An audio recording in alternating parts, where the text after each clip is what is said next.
What's up, everybody? It's Aaron Duncan here with Unnecessary Bluntness on behalf of RFB. This is the pregame show. I'm here with my partner, Key Watson. We are here. It is week 1, and everybody is excited. It's been a long time coming. If you haven't known, this is RFB Pro 9. This is the 9th season we've had. It's going to be a blast. Everybody's excited. Preseason was extended this year, so the aggression and the excitement is extra high. Key, how you feeling about preseason?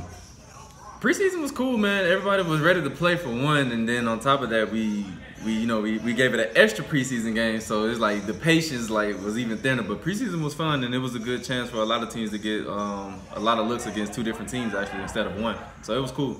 Yeah, I mean, definitely, it was a different aspect. It's more of a kind of professional feel than the extended preseason. I'm sorry, but now it's time for it's time for what it counts. I mean, we got a lot of good matchups today, ton of good matchups. We're starting with Headhunters and Shinobi to start off with. Headhunters is led by Captain Lamont Sessions. He hasn't been a captain in a few seasons, but he's back and he said he's ready. Shinobi is a new squad headed by Dami, and they got a lot of excitement going on. They got a pretty big fan base, big following. A lot of talent. Yeah, a lot of talent, definitely. And I'm anxious to see what they're gonna do. What do you think is gonna happen in that matchup today?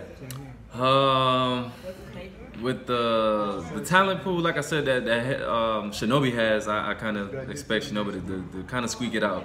A lot of organization from Headhunters with the playbook. Everybody's been talking about it. Lamont has his franchise structure, but I think week 1, I think Shinobi might squeak it out. Yeah, I like Shinobi's talent also. Headhunters have definitely been putting in a lot of work. If you've been following on Instagram, make sure you follow the RFB teams. Go to Reflex Football. You'll see all the teams on there anyway. But if you've been following our Headhunters page, they've been putting in a lot of work.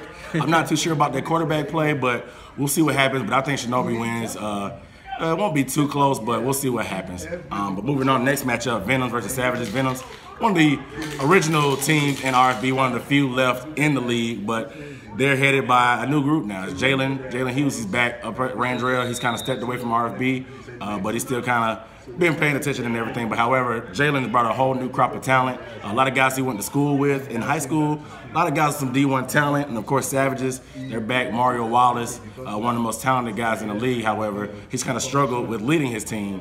But what do you think is going to happen? Do you think Savages can get one, or do you think the rookies and Venoms will be able to pull one out? This is the one with I give the vets the upper hand versus the talent pool. Because granted, like as you said, Venom does have a lot of new talent, but a lot of veteran leadership on the Savages ball side. So I can see Savages squeaking this one out. But don't sleep on Venom because they are talented.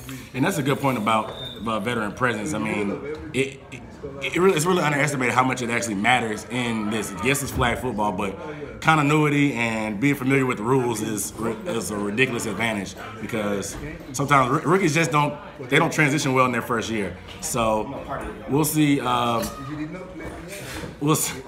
Rookies don't usually transition well into the rules, so we'll see what happens in his first year. Jalen, he's a vet. Well, he's a second-year vet, I guess, but we'll see if he can lead them. But the third matchup, of course, is Roadrunners. They've been one of the most original franchises also, but Corey Lewis is kind of putting the back burner, and Dondre has kind of stepped up. He was a rookie last year as a quarterback. He has a lot of talent, but he struggled, of course, with some of the stuff he likes to play, but he's more of a backyard football type of quarterback. However, Reapers is a new team. Dukes kind of fell off because of Joe. Shane, he's been an OG since day 1. He stepped in and he's led the team, and that's your Reapers. So what y'all gonna do today, man? What y'all gonna do against Roadrunners? We know they got a lot of talent. Dondre brought some guys in from his high school too. So what's your prediction for that game? Of course I'm gonna pick us, but being as logical as possible, man. We have a lot of new guys. We do have veteran leadership in certain pieces and places, but with it being week 1, DeAndre would be a very tough challenge, because I think arguably he probably has the strongest arm in the league. He's very accurate with his downfield passes, and then if you don't take account for his legs, he'll eat you up in the yards. But you can't over-calculate and be over-aggressive with that, because he will throw it on top of your head. So if we take care of business for us, either one of the two, I think we'll be all right. But he's very, very dangerous, man. So, but like I said, of course, I'm going to take us on that one. Yeah, he's dangerous indeed. He's a dual threat quarterback, which is pretty much perfect for this league. He can do a lot of things. You got to kind of have to pick your poison. I'm of the mindset as a line rusher, I'll let him run because he's not going to beat us on the ground. Yeah. He really beats you just scrambling around and the defense falling asleep, and then somebody gets open deep. So if you kind of just don't dance with him, just let him, make him do what he wants to do. Like, you dictate the game, you can do pretty much what you want to do. Reapers, you have a lot of veteran leadership, so I would probably pick Reapers in a close one also, just because some of the guys you guys have with you, DJ, Shane, of course, and some of the other franchise players you have. Esco, right, yeah. Siobhan, definitely. Definitely a lot of talent, definitely a lot of versatility and athleticism. The last game, the primetime game, the Canes, Kevin Trambles brought them back again. Last year they surprised me, honestly. They had a pretty good team. They had some blowout wins, and had some close wins also. Yeah. But in the playoffs, they kind of fell flat. However, but it is what it is at this point. It's a brand new year. Kevin has probably one of the most talented teams in the league right now with Anye, B. Rich, and PJ, and Mike Smith as their franchise players. And they had a good draft. Yeah, and a great draft. And if you look around the league, I mean, I think everybody would pretty much agree that's probably the best, most talented team at least out here.